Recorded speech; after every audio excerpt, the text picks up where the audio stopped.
आज हम लोग बात करते हैं कैपिटल गेन के बारे में। ठीक है, ये हमारा इनकम टैक्स में सेकंड चैप्टर हो जाता है। देखो हम लोग क्लास 12 की बात कर रहे हैं डब्ल्यूबी में, तो यहाँ पे हमें 3 चैप्टर्स पढ़ने होते हैं। एक होता है इनकम फ्रॉम सैलरी, फिर दूसरा होता है इनकम फ्रॉम कैपिटल गेन और तीसरा चैप्टर होता है इनकम फ्रॉम अदर सोर्सेस। आज हम लोग बात कर रहे हैं इनकम फ्रॉम कैपिटल गेन, क्योंकि इनकम फ्रॉम हाउस प्रॉपर्टी ये मैंने ऑलरेडी आपको अपलोड कर दिया है, आप वहाँ से देख सकते हैं। और आज हम लोग जो बात कर रहे हैं वो इनकम फ्रॉम कैपिटल गेन की बात कर रहे हैं। देखो इसमें क्या होता है कि सबसे पहले आपको ये समझना होता है कि कैपिटल एसेट क्या है। ठीक है, कैपिटल एसेट को जो डिफाइन किया है, इनकम टैक्स की बात कर रहे हैं, कैपिटल एसेट में जो इनकम टैक्स में डिफाइन किया है वो सेक्शन 2 सबसेक्शन 14 में डिफाइन किया। ठीक है, आपको थोड़ी सेक्शन यहाँ पे 2-4 को सेक्शन याद रखना होगा, क्योंकि यहाँ पे एमसीक्यू में सेक्शन पूछ दिए जाते हैं सर। तो सेक्शन 2 सबसेक्शन 14 में कैपिटल एसेट का डिफाइन किया है। ठीक है, वहां पे गवर्नमेंट ने बोला कि देखो कैपिटल एसेट को हम लोग जब ट्रांसफर करेंगे तब कैपिटल गेन टैक्स लगेगा। ठीक है, तो कैपिटल गेन कब होगा? जब हम लोग ट्रांसफर करेंगे कैपिटल एसेट। तो ट्रांसफर का डेफिनेशन सेक्शन 2 सबसेक्शन 47 में दिया। फिर उसके बाद गवर्नमेंट ने कहा कि देखो हमारे यहाँ 2 तरह के कैपिटल एसेट होते हैं, यानी 2 टाइप्स हैं कैपिटल एसेट का। एक है शॉर्ट टर्म कैपिटल एसेट, दूसरा होता है long term capital assets. Short term capital asset का भी गवर्नमेंट ने सेक्शन में डिफाइन किया, और वो सेक्शन है सर सेक्शन 2 सबसेक्शन 42A। और लॉन्ग टर्म कैपिटल एसेट जो है ना उसको भी डिफाइन किया सेक्शन में, और वो सेक्शन है 2 सबसेक्शन 29A। ठीक है, तो मैंने बोला कि थोड़ी सी आपको सेक्शन याद रखना पड़ेगा कि सबसे पहले देखो कैपिटल गेन में एक चार्जिंग सेक्शन होता है, और वो सेक्शन होता है 45 चार्जिंग सेक्शन, सेक्शन 45। सेक्शन 45 में ये बताया कि गवर्नमेंट को ये पावर देती है कि भाई आप ना इन सिचुएशन में, इस कंडीशन में आप उनसे टैक्स ले सकते हैं, और वो क्या बोल करके ले सकते हैं? कैपिटल गेन टैक्स बोल करके। तो ये हर चैप्टर का अपना एक चार्जिंग सेक्शन होता है। जैसे हाउस प्रॉपर्टी का चार्जिंग सेक्शन आपका 22 था, तो सेक्शन यहाँ पे सेक्शन 45 जो है चार्जिंग सेक्शन ये बता रहा है कि भाई किस सिचुएशन में गवर्नमेंट जो है किसी कैपिटल एसेट को ट्रांसफर करने से टैक्स ले सकता है। ये आपको जो सेक्शन है ना 4 से 5 सेक्शंस, ये आपको सर याद रखने पड़ेंगे। ठीक है, क्योंकि ये कभी भी आ सकते हैं। देखो मोस्ट इंपॉर्टेंट सेक्शन की अगर हम बात करें तो सेक्शन 45 चांसेस हैं कि थोड़ा आपसे पूछ सकता है कि सेक्शन 45 किसके बारे में है, तो ये चार्जिंग सेक्शन है। सेक्शन 2 सबसेक्शन 47 किसके बारे में है? ये ट्रांसफर का डेफिनेशन दिया है कि ट्रांसफर किसे कहते हैं। सेक्शन 2 सबसेक्शन 14 किसके बारे में बताया गया है? तो ये आपको कैपिटल एसेट को डिफाइन किया गया। ठीक है, सेक्शन 2 सबसेक्शन 42A किसके बारे में बताया गया है? ये आपको शॉर्ट टर्म कैपिटल एसेट के बारे में बताया गया।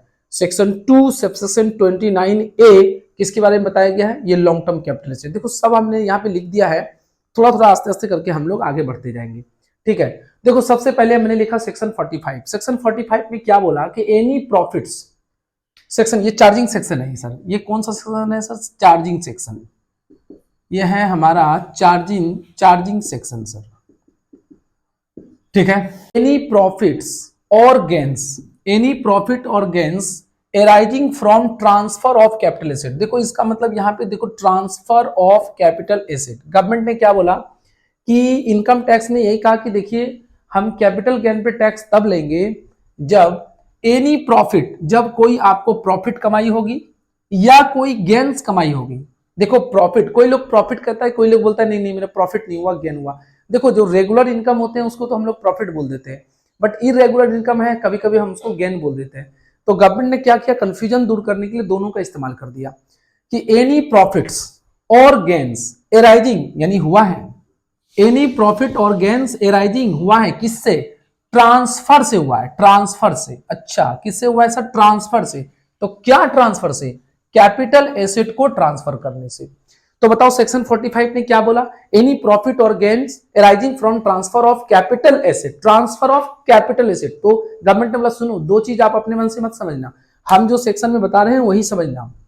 यानी ट्रांसफर का बात हम बता रहे हैं किसे कहते हैं, कैपिटल का एसेट की मतलब समझ बता रहे हैं हम कि किसे कहते हैं। देखो बात तो ये निकल के आया कि आप कोई भी प्रॉफिट कमाए हो या कोई गेन्स कमाए हो, लॉस की बात नहीं कर रहे हैं क्योंकि लॉस पे टैक्स नहीं होते। कोई भी प्रॉफिट कमाए हो या कोई भी गेन्स कमाए हो, किससे? कैपिटल एसेट को ट्रांसफर करने से। कोई भी प्रॉफिट कमाए हो, कोई भी गेन्स कमाए हो, किससे? कैपिटल एसेट को ट्रांसफर करने से। तो सवाल ये उठता है कैपिटल एसेट क्या है? फिर ट्रांसफर क्या है? क्या आपने मन से ट्रांसफर पकड़ ले कि मैंने किसी को प्रॉपर्टी ट्रांसफर कर दिया, उसके नाम से ट्रांसफर हो गया, यानी कि ओनरशिप उनका हो गया, क्या वो समझ ले? गवर्नमेंट ने बोला नहीं रुको, हम जो बोल रहे हैं उस तरीके से ट्रांसफर का मीनिंग समझेंगे, ठीक है ना। तो गवर्नमेंट ने ट्रांसफर का मीनिंग समझाया सेक्शन 2 सबसेक्शन 47 में। तो इसका मतलब क्या हुआ? देखो सेक्शन 45 पहले क्या बोला? सेक्शन 45 बोला कोई भी कैपिटल एसेट को जब आप ट्रांसफर करते हो और उस ट्रांसफर करने के चक्कर में आपने कुछ प्रॉफिट कमाया, कुछ गेन कमाया, तो सर आपको कैपिटल गेन टैक्स लग जाएगा, यानी इस पर आपको टैक्स देने पड़ेंगे, ठीक है। फिर से, अगर आपने कोई कैपिटल एसेट को ट्रांसफर किया, और उस ट्रांसफर के चक्कर में, ट्रांसफर के कारण आपने उसमें कुछ प्रॉफिट कमाया, कुछ गेन कमाया, तो आपको कैपिटल गेन टैक्स देने पड़ेंगे, ठीक है, यानी कैपिटल गेन टैक्स लग जाएगा। तो अब बात होता है कि सर ये ट्रांसफर का मतलब क्या होता है? सेक्शन 2 सबसेक्शन 47 में डिफाइन किया। देखो इसको पढ़ेंगे सेक्शन 2 और ये सबसेक्शन 47, इसको क्लॉज 47 भी पढ़ सकते हैं। तो देखो चाहे क्लॉज पढ़ो या सबसेक्शन पढ़ो, लिखना तो आपको ब्रैकेट करके ही है। तो सेक्शन 2 सबसेक्शन 47, ट्रांसफर में कभी भी मींस मत डालना, ट्रांसफर में इंक्लूड डालना, ठीक है ना, क्योंकि ट्रांसफर में और बहुत सारा चीज गवर्नमेंट इसमें ऐड कर सकता है, ठीक है ना। तो इसलिए आपको क्या यहाँ पे डालना है? इंक्लूड। देखो गवर्नमेंट ने सेक्शन 2 सेक्शन 47 में इंक्लूड वर्ड इस्तेमाल किया है, इसलिए आपको इंक्लूड डालना होगा। ट्रांसफर इंक्लूड, देखो ट्रांसफर का मतलब पहला होता है सेल। ट्रांसफर का मतलब क्या होता है? सेल, यानी आपने क्या किया, कोई भी ऐसा सामान, एसेट्स, कैपिटल एसेट, कोई भी ऐसा कैपिटल एसेट जिसको आपने सेल किया। सेल तो समझ में आ जाता है कि सेल का मतलब होता है ओनरशिप ट्रांसफर करना। तो कोई भी ऐसा कैपिटल एसेट जो आपने क्या किया, सेल किया, तो वो भी ट्रांसफर के अंदर में आएगा। सेल हो गया। एक्सचेंज हो गया, आपने कुछ एक्सचेंज किया, यानी उनको कुछ दिया, उनसे कुछ लिया, तो आपने जो एक्सचेंज किया वो भी कैपिटल एसेट के ट्रांसफर का मीनिंग में आएगा। आपने कुछ रिलिंक्विश किया, यानी कुछ बदले में उनको कुछ प्रॉपर्टी दिया, छोड़ दिया, ऐसे गिफ्ट में दे दिया, तो वो भी आएंगे सर। आपका कंपलसरी एक्विजिशन हो गया, यानी कि गवर्नमेंट ने आपके प्रॉपर्टी को कंपलसरी एक्वायर कर लिया। जैसे कभी कभी ऐसा होता है, मान लो कि कुछ गवर्नमेंट को कुछ हाईवे पे गुजारना होता है, तो उसके बीच में आपका कुछ जमीन आ गया, तो गवर्नमेंट ने बोला भाई ये जमीन मेरे को दे दो। आपने बोला नहीं देंगे, गवर्नमेंट जबरदस्ती ले सकता है, क्योंकि उनका देखो टैक्स के कानून में लिखा है कि सर हम कंपलसरी एक्वायर कर सकते हैं। तो फिर गवर्नमेंट जो पैसे देंगे वो आपको लेने पड़ेंगे, और पैसे तो ज़्यादा ही दे देते हैं, लेकिन अगर आप उससे सेटिस्फाई नहीं हो तो आप केस वगैरह करिए, फिर उससे जो जजमेंट आएगा उसके अकॉर्डिंग आप एक्शन करिए। तो कंपलसरी एक्विजिशन मतलब गवर्नमेंट अगर कंपलसरी जबरदस्ती अगर आपसे प्रॉपर्टी लिया, उसके बदले में कुछ पैसे दिए, तो वो भी, उस पर भी टैक्स लगेगा सर, ठीक है। एक होते हैं कन्वर्जन ऑफ कैपिटल एसेट, यानी कि capital asset into stock in trade, यानी कि आपने क्या किया, कुछ आपके पास कैपिटल एसेट था, जैसे मान लो बहुत सारे ज्वेलरी थे आपके पास, आपने डिसाइड किया चलो यार एक काम करते हैं, उसी का बिजनेस कर लेते हैं। तो घर में जो ज्वेलरी था, एक दुकान खोला, वही ज्वेलरी को दुकान में डाल दिया। घर में ज्वेलरी था लगा हुआ, वही ज्वेलरी को आपने क्या किया, एक दुकान खोल करके सामने लगा दिया। तो गवर्नमेंट कहता है कोई बात नहीं है, ये हम मान के चलते हैं कि तुमने बिजनेस को बेचा है और इस पर भी कैपिटल गेन टैक्स लेंगे, ठीक है। तो आपको थोड़ा सा याद रखना है क्या क्या आ गया, सेल आ गया, एक्सचेंज आ गया, रिलिंक्विशमेंट आ गया, और कंपलसरी एक्विजिशन आ गया, एंड लास्ट हमारा conversion of capital asset into stock in trade आ गया। तो देखो इसमें टोटल हमारे 5 आइटम है। कौन कौन सा आ गया? सेल आ गया, एक्सचेंज आ गया, कंपलसरी एक्विजिशन आ गया, conversion of capital asset into stock in trade, और रिलिंक्विशमेंट, ठीक है। आप ऊपर नीचे कर सकते हो, उससे कोई दिक्कत नहीं है। सेल हुआ, एक्सचेंज हुआ, रिलिंक्विशमेंट हुआ, कंपलसरी एक्विजिशन हुआ, एंड लास्ट जो है हमारा conversion of capital asset into stock in trade. देखो अभी तो हम लोग बात किए कि ट्रांसफर का मतलब, देखो ट्रांसफर का मतलब एक चीज तो याद रखना, सेल होता है, बाकी चीज को आपने एडिशन करना, क्योंकि कभी कभी ना इस पे क्वेश्चंस पूछ देता है कि आप डिफाइन करिए सेक्शन 2 सेक्शन 47, या बोलेगा डिफाइन करिए ट्रांसफर का मतलब क्या होता है अंडर कैपिटल गेन, ठीक है। उसके बाद बात आया हमारा यहाँ पे कैपिटल एसेट। सर ये कैपिटल एसेट क्या है? कैपिटल एसेट सेक्शन 2 सेक्शन 14 में डिफाइन किया गया। कैपिटल एसेट का मतलब होता है, देखो यहाँ पे मीन्स का इस्तेमाल हुआ है, तो आप ना मीन्स का इस्तेमाल करना। Capital asset means any kind of property, कोई भी प्रकार का property which is held by an SSC, any kind of property held by an SSC, जो SSC ने हेल्ड करके रखा था, यानी कि SSC ने होल्ड किया था, ठीक है। Weather or not connected with his business और प्रोफेशन, यानी कि चाहे तो उसके बिजनेस के कनेक्शन में हो, चाहे उसके बिजनेस के कनेक्शन से नहीं हो। इसका मतलब ये हो गया कि अगर मान लो कोई बिजनेस का प्रॉपर्टी आप बेच रहे हो तो उस पर भी कैपिटल गेन टैक्स लगेगा। अगर आप खुद घर का कोई प्रॉपर्टी बेच रहे हो, ऑन पर्सनल प्रॉपर्टी बेच रहे हो, तो उस पर भी कैपिटल गेन टैक्स लगेगा।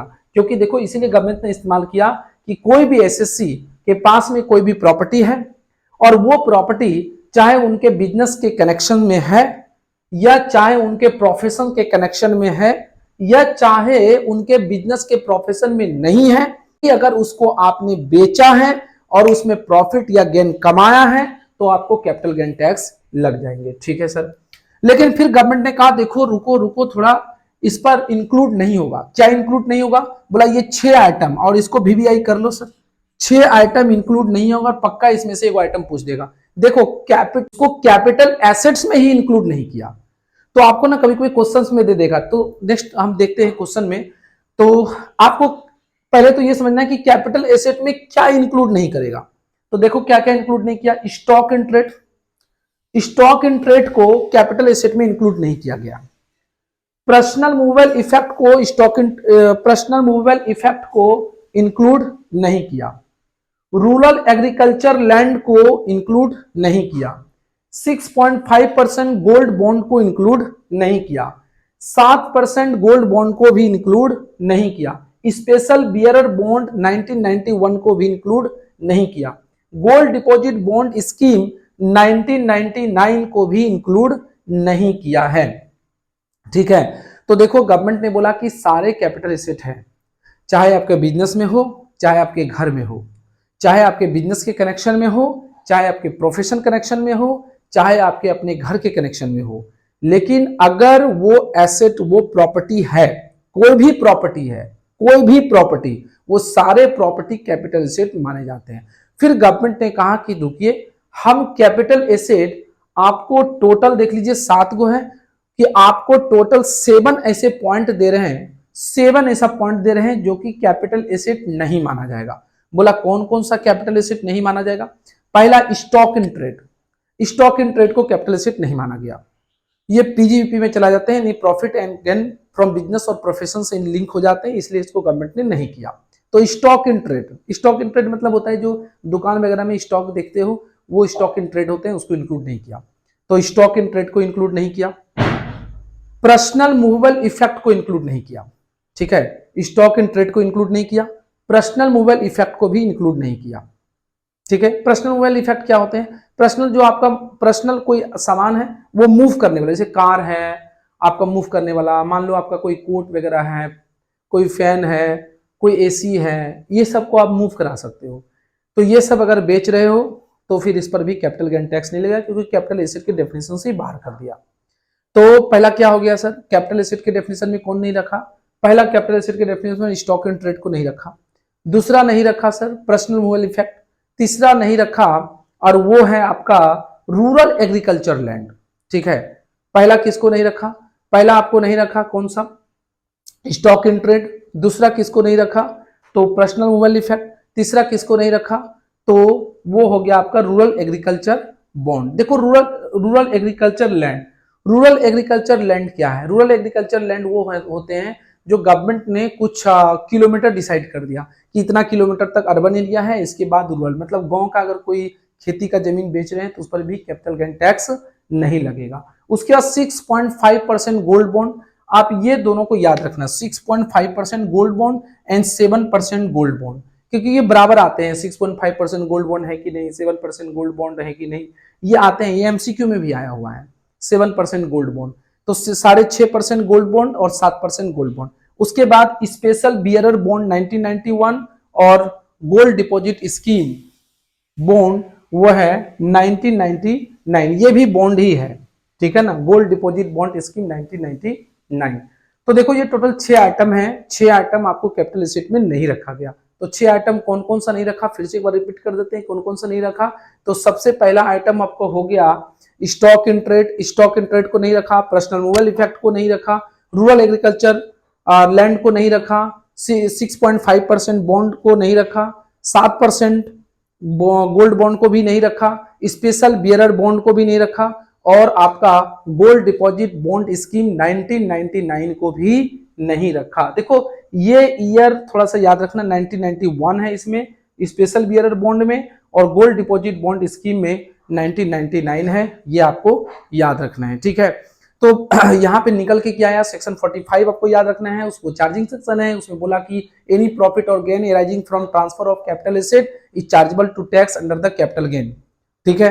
फिर ट्रांसफर का डेफिनेशन दिया सेक्शन 2 सेक्शन 47 में, इसमें इंक्लूड से स्टार्ट किया, transfer include sale, exchange, relinquishment, compulsory acquisition, और लास्ट में था conversion of stock in trade into conversion of capital asset into stock in trade. Section 2 section 14 में कैपिटल एसेट का डेफिनेशन दिया, बोला कैपिटल एसेट का मतलब होता है any kind of property which is held by an assessee whether or not connected with his business और professions, ठीक है।